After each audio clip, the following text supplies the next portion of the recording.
বিলাসবহুল জীবনযাত্রা, ঘন ঘন পাকিস্তান ভ্রমণ, এই জ্যোতি মালহোত্রার পেছনে টাকা ঢালতো কে জানেন? কেন সে ভরসার পাত্রী হয়ে উঠলেন? হরিয়ানার বাসিন্দা এই তরুণী জ্যোতি মালহোত্রা কিভাবে পাকিস্তানের পাক গুপ্তচর হয়ে উঠলেন? আপনারা আরও জানলে অবাক হবেন যে এই পাক গুপ্তচর জ্যোতি তিনি কিন্তু কলকাতাতেও এসেছিলেন। এমনকি কলকাতার পাশাপাশি যে সমস্ত জেলাগুলি রয়েছে সেই সমস্ত জেলাগুলির ছবি তুলেছেন তিনি ভিডিও ফুটেজ কালেক্ট করেছেন। সেই সমস্ত ছবিগুলিকে শুধুমাত্র ব্লগিংয়ের উদ্দেশ্যেই কি তিনি তুলেছিলেন, নাকি পাকিস্তানে তথ্য পাচার করার উদ্দেশ্যে তিনি এই ছবিগুলো তুলেছিলেন?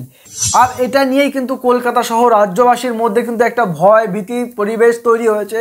অনেকে ভাবতে শুরু করেছে যে আবার কোনো আমাদের রাজ্যের বা আমাদের কলকাতার কোনো তথ্য আবার পাকিস্তানে তিনি পাঠিয়ে দেননি তো? এটা নিয়েও কিন্তু একটা প্রশ্ন চিহ্ন দেখা দিতে পারে। আপনারা জেনে রাখুন, এই জ্যোতি মালহোত্রা তিনি কিন্তু বিমানের একেবারে প্রথম শ্রেণীতে ভ্রমণ করতেন, বিলাসবহুল হোটেলে থাকতেন এবং অনেক দামি নামি রেস্তোরাঁয় তিনি খাবার খেতেন, ঘুরে বেড়াতেন তিনি দেশে বিদেশের নানা প্রান্তে। তিনি যেখানে খুশি সেখানে তিনি চলে যেতে পারতেন, প্রচুর প্রচুর টাকা তিনি ওড়াতেন। এবার আপনাদের মধ্যে প্রশ্ন হলো, এত টাকা তিনি পেলেন কোথায়? কে তার পেছনে টাকা ঢালতো? কারা? তাহলে কি পাকিস্তানের থেকে কি তিনি কোনো স্পন্সরশিপ পেয়ে কি তিনি এত দেশে বিদেশে ঘুরতেন, নাকি অন্য কেউ তাকে টাকা দিয়ে সাহায্য করত? কে এই মহিলার পেছনে টাকা দিয়ে সহযোগিতা করত সেটা কিন্তু আপনাদের জানতে হবে। অনেকেই বলছেন হরিয়ানার একজন সাধারণ মেয়ে, একজন সাধারণ ইউটিউবার, তার হাত এত লম্বা হয় কি করে যে তিনি পাকিস্তানে চলে যাচ্ছেন, ভারতের যাবতীয় তথ্য তিনি পাকিস্তানে পাচার করছেন, পাকিস্তানের গুপ্তচরবৃত্তি যারা করেন তাদের হাতে তিনি পৌঁছে দিচ্ছেন। তিনি পাকিস্তানে যখন যাচ্ছেন তখন তিনি তার মতো করে স্বাধীনভাবে ঘুরতে পারছেন। তার জন্য তার যাবতীয় খরচ পাকিস্তান বহন করছে। পাকিস্তানের চরবৃত্তি যারা করেন, পাকিস্তানের চর যারা রয়েছেন তারা তার খরচ বহন করছেন। পাকিস্তান পুলিশ তাকে স্পেশাল নিরাপত্তা দিচ্ছে। এগুলো কিভাবে সম্ভব? এটা একজন সাধারণ মেয়ের পক্ষে তো সম্ভব নয়। এগুলো নিয়ে তো প্রশ্ন উঠছে।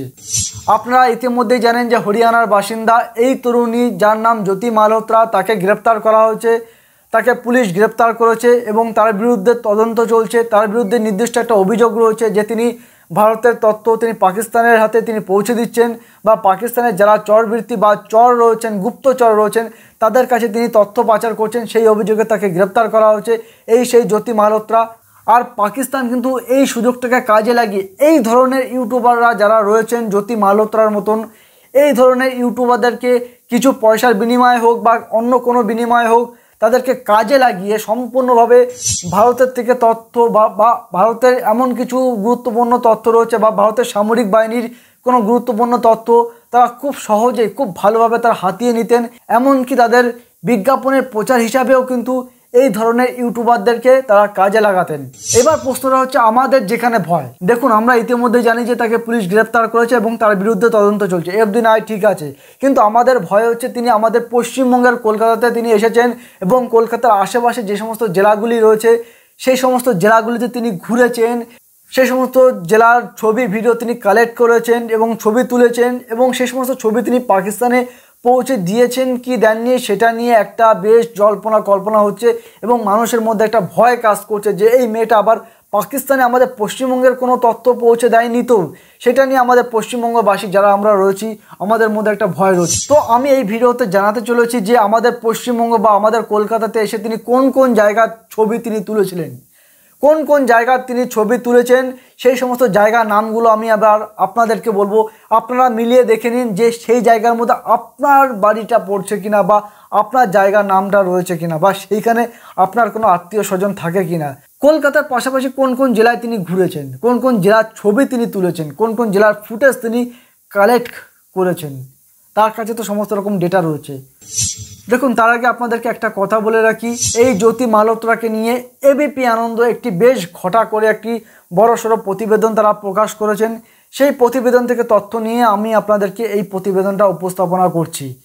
তাহলে চলুন যে তিনি পশ্চিমবঙ্গের কোন কোন জেলায় ঘুরেছেন এবং কোন কোন জায়গার ছবি তুলেছেন সেটা এবার জেনে নেওয়া যাক। আর আপনারা দেখছেন সাজবেলা আর আমি রয়েছে সুজয়, দেখতে থাকুন পুরো ভিডিওটা।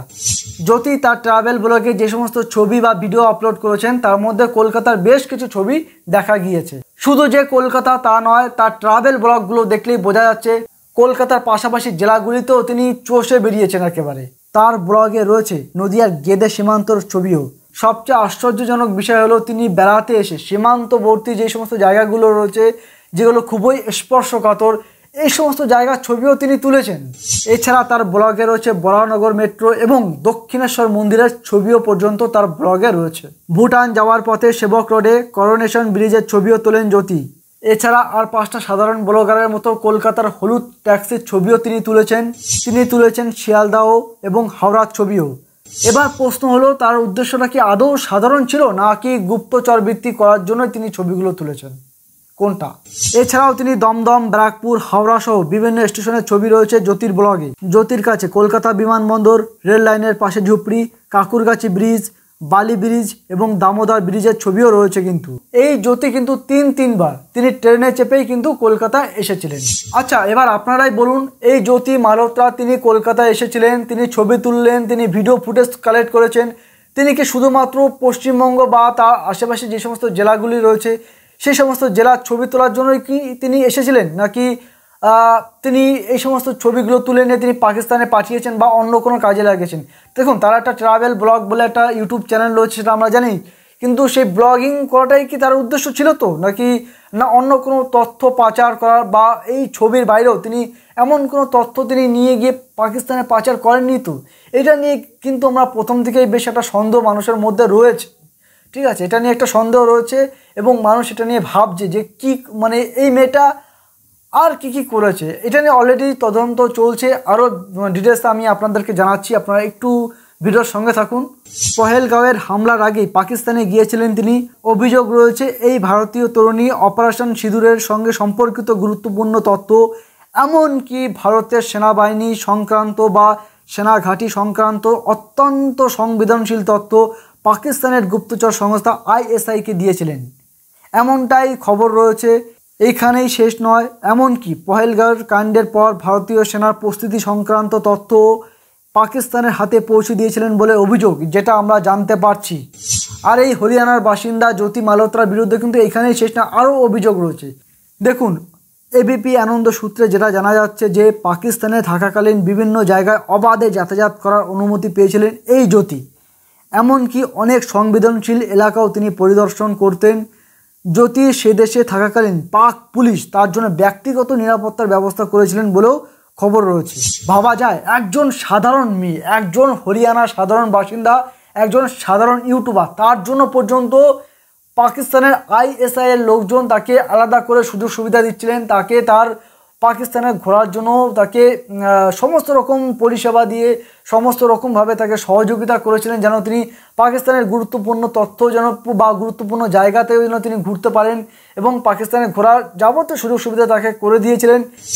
এমনকি পাকিস্তানের পুলিশ, একজন ভারতের একজন সাধারণ মেয়ে বা সাধারণ ইউটিউবারের জন্য পাকিস্তানের পুলিশ প্রশাসন তাকে আলাদা করে স্পেশালভাবে নিরাপত্তা দিয়েছিলেন। এটা কি করে সম্ভব? একজন সাধারণ মেয়ে, একজন সাধারণ ইউটিউবারের জন্য কি পাকিস্তান পুলিশ, একজন বিদেশের পুলিশ যাকে সহযোগিতা করছে, তাকে স্পেশালভাবে নিরাপত্তা দিচ্ছে? তিনি তো এমন কোনো VIP নন যে তাকে নিরাপত্তা দিতে হবে বা তাকে আলাদা করে মানে প্রোটেকশন দিতে হবে।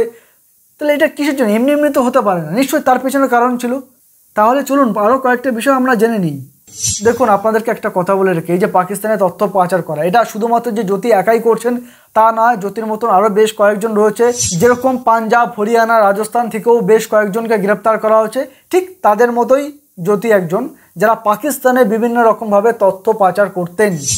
এবার আপনাদেরকে জানাবো জ্যোতি ঠিক কিভাবে তথ্য পাচার করতেন, কিভাবে গুপ্তচরদের সাথে যোগাযোগ রাখতেন। তদন্তকারীদের সন্দেহ, ভারতের বিভিন্ন স্থানে সংবেদনশীল তথ্য পাকিস্তানিদের কাছে পাচার করতেন জ্যোতি। হোয়াটসঅ্যাপ, টেলিগ্রাম এবং স্ন্যাপচ্যাট ব্যবহার করে তিনি পাকিস্তানি চরদের সঙ্গে যোগাযোগ রাখতেন। তাহলে আপনাদের কাছে এইটুকু মোটামুটি পরিষ্কার হলো যে তিনি কিভাবে পাকিস্তানের চরদের সাথে যোগাযোগ করতেন এবং তিনি পশ্চিমবঙ্গের কলকাতা সহ জেলা কোন কোন জেলায় ঘুরেছেন এবং কোন কোন জায়গার ছবি তুলেছেন আপনাদেরকে ইতিমধ্যে আমি জানিয়ে রেখেছি।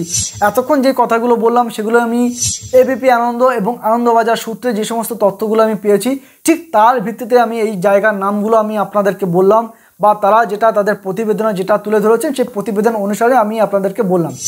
এবার আমি আপনাদেরকে কয়েকটা কথা বলতে চাই। এই যে হরিয়ানার বাসিন্দা জ্যোতি মালহোত্রা, যাকে নিয়ে এতক্ষণ আমরা কথা বলছিলাম, তিনি যে আমাদের পশ্চিমবঙ্গে এসেছেন বা আমাদের বাংলাতে এসেছেন, তার জন্য কি আমাদের বাংলার কি কোনো ক্ষতি হতে পারে, বা আমরা যারা বাঙালিরা রয়েছি তারা কোনো পাকিস্তানের আক্রমণের শিকার হবো না তো? দেখুন, তিনি আমাদের এই পশ্চিমবঙ্গে এসে যে সমস্ত ছবিগুলো তুলেছেন, সেটা হতে পারে কলকাতা শিয়ালদা, হতে পারে হাওড়া বা দমদমের মতো ব্যস্ততম রেল স্টেশন, বা যে কোনো জায়গার ছবি হতে পারে।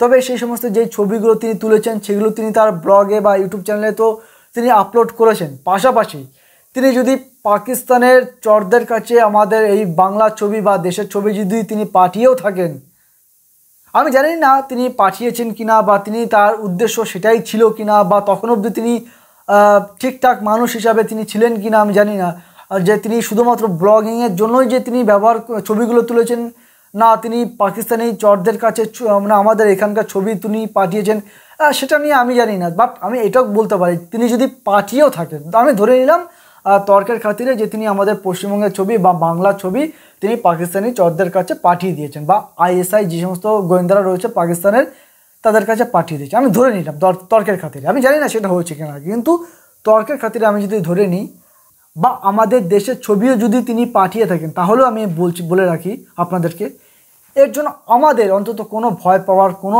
প্রয়োজন নেই। তার কারণ আমাদের ভারতীয় সেনা, আমাদের ভারতের যে সামরিক বাহিনী, তার অত্যন্ত তারা শক্তিশালী। আমরা সকলেই জানি যে পৃথিবীর ৪র্থতম সামরিক বাহিনী যেটা রয়েছে ভারতের সেনারা অনেক বেশি স্ট্রং, অনেক বেশি তারা শক্তিশালী। তারা কোনো দেশকে ভয় পায় না, তারা কোনো রক্তচক্ষুকে তারা ভয় পায় না। আপনারা তো জানেন অপারেশন সিঁদুরের মাধ্যমেই পাকিস্তানকে ভারতের সেনা যোগ্য জবাব দিয়েছে। তারা ঠিক পাকিস্তান যেভাবে তারা জবাব চায়, ভারতীয় সেনা ঠিক সেভাবে জবাব দিয়েছেন, এবং তারা ভারতীয় সেনা প্রতিটা পদক্ষেপে তারা সফল হয়েছেন। তার জন্য ভারতীয় সেনাদেরকে আমরা স্যালুট জানাই। ভারতীয় সেনাদের প্রতি আমরা গর্বিত, আমরা তাদের প্রতি আমাদের ভালো লাগা ভালোবাসা রয়েছে। আমাদের ভারতীয় সেনাদের প্রতি আমাদের একটা আত্মবিশ্বাস রয়েছে যে তারা যতক্ষণ আছে, তারা যতক্ষণ আমাদের সীমান্তে রয়েছে, তারা যতক্ষণ আমাদের দেশ পাহারার কাজে রয়েছেন, তারা যখন আমাদের দেশের নিরাপত্তার কাজে রয়েছেন, সেখানে সামান্য কয়েকজন গোয়েন্দা বা সামান্য কয়েকজন এই যে যারা গুপ্তচর রয়েছেন বা যারা দেশদ্রোহী তার কাজ করছেন, এরা কি তেমন কিছু করতে পারবে বলে আমার মনে হয় না। এরা হয়তো কিছু পাকিস্তানকে সুযোগ সুবিধা পাইয়ে দিতে পারে, পাকিস্তান হয়তো কিছু বেনিফিট পেতে পারেন এদের থেকে, বা এদেরকে কিছু পয়সা করে দিয়ে তা পাকিস্তান কিছু উপকৃত হতে পারেন হয়তো। কিন্তু আমার মনে হয় আমাদের সামরিক বাহিনী এবং আমাদের প্রশাসন, আমাদের প্রতিটা রাজ্য সরকার এবং ভারতের কেন্দ্রীয় সরকার, প্রতিটা প্রশাসনের আধিকারিক, এমনকি পুলিশ প্রশাসনের আধিকারিকটা সবাই খুব নজর রাখছেন আমাদের উপর। তারা সবাই খুব সুন্দরভাবে প্রশাসনকে পরিচালনা করছেন, এবং সেনাবাহিনীর কথা তো আগেই বললাম, তারা সুন্দরভাবে এবং তারা প্রতিটা পদক্ষেপেই সফল। পৃথিবী জুড়ে আবারও বলছি, ভারতীয় সেনার দাপট রয়েছে আলাদা একটা। আমরা গত বছর বিভিন্ন তথ্য মারফত যেটা জানতে পেরেছিলাম যে ভারতের সেনাবাহিনী নাকি পৃথিবীর ৪র্থতম সামরিক বাহিনী, যাদের এতটাই ক্ষমতাশালী, যাদের হাতে রয়েছে আধুনিক অনেক অস্ত্রশস্ত্র, রাফাল, তারপরে আরও অনেক রকম কত রকম যন্ত্রপাতি তো রয়েছেই, বা অনেক রকম যুদ্ধের মতন, মানে যে কোনো দেশের সাথে যুদ্ধ হলে ভারতীয় সেনারা সেই যুদ্ধ করতে সক্ষম। এবং বিশেষ করে পাকিস্তানকে তো উপযুক্ত জবাব দিতে ভারতীয় সেনারা সব সময়ের জন্য প্রস্তুত। আমরা তো ভালো করে জানি যে পাহেলগাঁও যে কাণ্ডটা ঘটে গেছে, তারপর থেকে যে ভারতীয় সেনারা যে একটা মানে মোক্ষম জবাব দেবে, সেটা আমরা মোটামুটি সবাই আজ করতে পেরেছিলাম, এবং সেই মতো ভারতীয় সেনারা সেই জবাবটা দিয়েছেন। পাকিস্তানের সেনারা বা পাকিস্তানের যারা সন্ত্রাসবাদীরা, তারা অনেক রকমভাবে ভারতকে ডিস্টার্ব করেছেন, বা ভারতের বিভিন্ন জায়গা টার্গেট করে তারা অনেক রকম হামলা করার চেষ্টা করেছিলেন, কিন্তু তারা সেখানে সফল হতে পারেনি। কারণ আমাদের ভারতীয় সেনাদের প্রতি এতটাই আমাদের আত্মবিশ্বাস, এবং তাদের কাজ, এবং ভারতীয় সেনারা এতটাই মানে ভালোভাবে কাজ করেছেন, তারা এতটাই মানে দেশের জন্য কাজ করেছেন, বা এতটাই তারা মানে কি বলবো, তারা তাদের পুরো সম্পূর্ণটা দিয়েই তারা যে কাজ করেছেন, আমাদের দেশকে রক্ষা করেছেন, তার জন্য আমাদের দেশের কোনো ক্ষতি হয়নি। পাকিস্তান আমাদের দেশকে কোনো ক্ষতি করতে পারেনি। তাই আমার বিশ্বাস যে এই সমস্ত চরবৃত্তিরা, তারা যতই ছবি তুলুক, তারা যতই ভিডিও ছবি হ্যান ত্যান এরা যতই পাঠাক না কেন বাইরের দেশে, বা যতই তারা পাকিস্তান কেন, তারা যে চীনেও পাঠিয়ে থাকে বা অন্যান্য দেশেও পাঠিয়ে থাকে, তা নিয়ে আমাদের কোনো ভয় পাওয়ার দরকার নেই। তবে আমাদেরকে সতর্ক থাকতে হবে, আমাদেরকে অবশ্যই সতর্ক থাকা উচিত। কারণ আমরা সাধারণ মানুষ, প্রশাসন আমাদেরকে যেভাবে বলবে, প্রশাসনের নির্দেশ মতন আপনারা চলুন।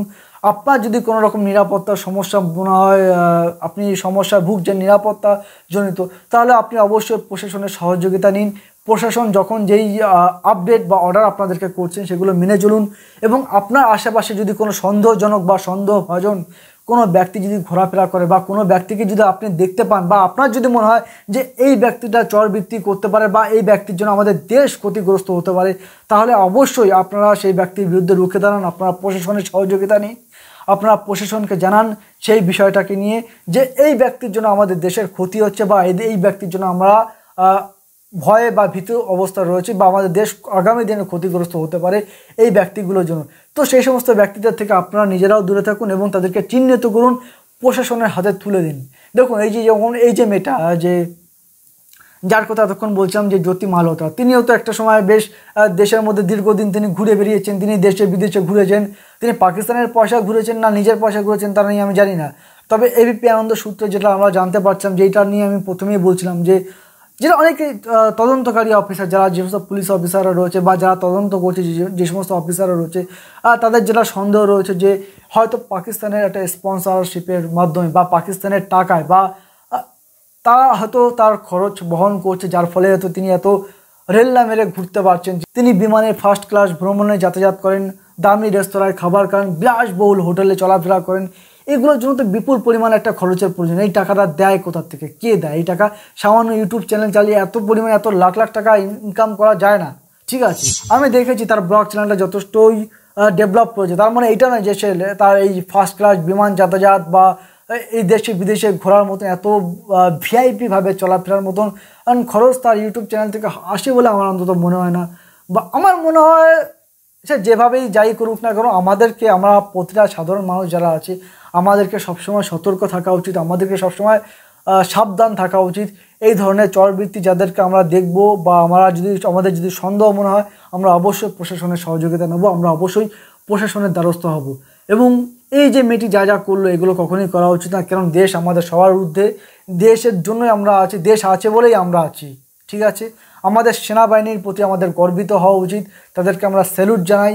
আমাদের সেনা আছে বলে আমরা এখনও পাকিস্তান কেন পৃথিবীর কোনো দেশে আমাদেরকে কিচ্ছু করতে পারবে না, আমাদেরকে কিচ্ছু করতে পারবে না। এই সমস্ত মেয়েরা যতই তারা বা এদের মতো যারা গুপ্তচর বৃত্তির কাজ করেছেন, যারা পাকিস্তানের তথ্য পাঠিয়েছেন, তারা কেউই কিছু করতে পারবে না। এমনকি পাকিস্তান তো চাইলেও কিছু করতে পারবে, তা নিয়ে আমাদের কোনো ভয় পাওয়ার কোনো দরকার নেই। আমরা নিশ্চিন্তে থাকি এবং প্রতিটা মুহূর্তে সতর্ক থাকার চেষ্টা করব। আমরা এটাই বলে ভিডিওটা শেষ করব। আপনারা দেখছেন সাজবেলা আর আমি রয়েছি সুজয়। তো চলুন আজকে এই পর্যন্ত থাকুক, আবার নেক্সট কোনো ভিডিওতে কথা হবে আপনাদের সাথে।